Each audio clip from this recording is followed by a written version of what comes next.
What's up mga ka-ignorance? For today's video, bigla ang outing namin. Yung tipong wala kang kaalam-alam tapos bigla kayo mag-outing lahat na magtutropa. Tama nga ang kasabihan nila na kung biglaan ang outing, sigurado makakasama ka. Na kung hindi ka pupunta, sigurado magtatampo sila. Yung tipong wala namang kayong pera pero may kanya-kanya silang dala. Ganyan kaming magtutropa. Yung tipong kulang lahat ang dala naming gamit. Ay ganyan talaga kaming magtutropa. Nagayon man kayo maluluto.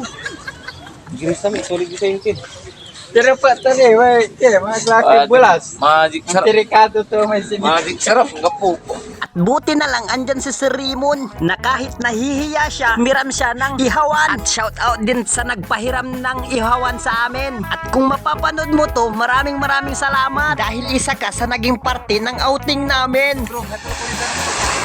Ay napakaganda talaga ng dagat ng Bimaloy. Yung tipong kahit saan ka tumingin, makakalimutan mo lahat ng problema mo. Mapapasana all ka na lang talaga. Sheesh! So yun na nga, nag-umpisa na si Janly na mag-ihaw. Samantalang si Jimma, nagluto na rin ng sinigang na alimango. Oo, tama ang narinig nyo, sinigang na alimango. O diba, ignorance? Sheesh! Dahil luto na ang aming inihaw at luto na rin lahat, nagsisimula na rin dumilim ang kalangitan. Hindi ko alam kung bakit hindi nakikisama ang panahon. Sheesh!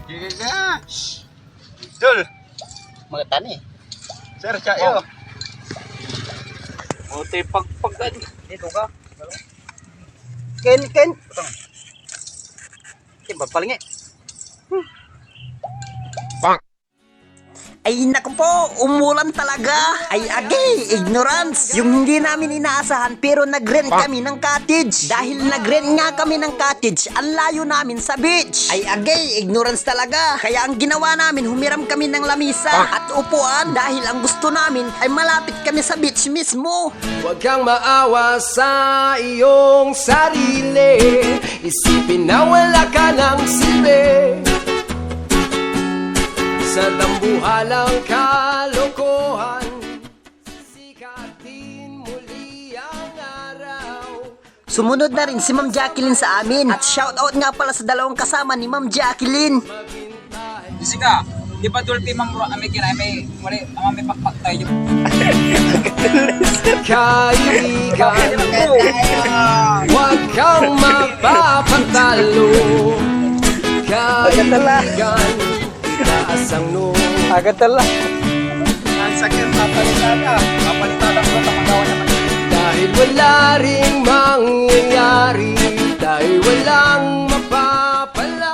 Mga ka-ignorance, minsan-minsan kailangan natin ng mga ganitong outing. Lalo na sa ating magtutropa o magkakaibigan. Lalo na sa mga magkakapamilya. Dahil dito kayo magkakaroon ng mga memories na masasaya. Dahil darating ang araw na magkakaroon kayo ng problema. Kaya kunting paalala lang mga ka-ignorance. Piliin nyo kung saan kayo masaya. At piliin nyo ang tunay na kaibigan. Yung hindi ka iiwanan kahit anong laban. Maraming salamat. Nagpapaalala, Gilbert TV Vlog, Ignorance.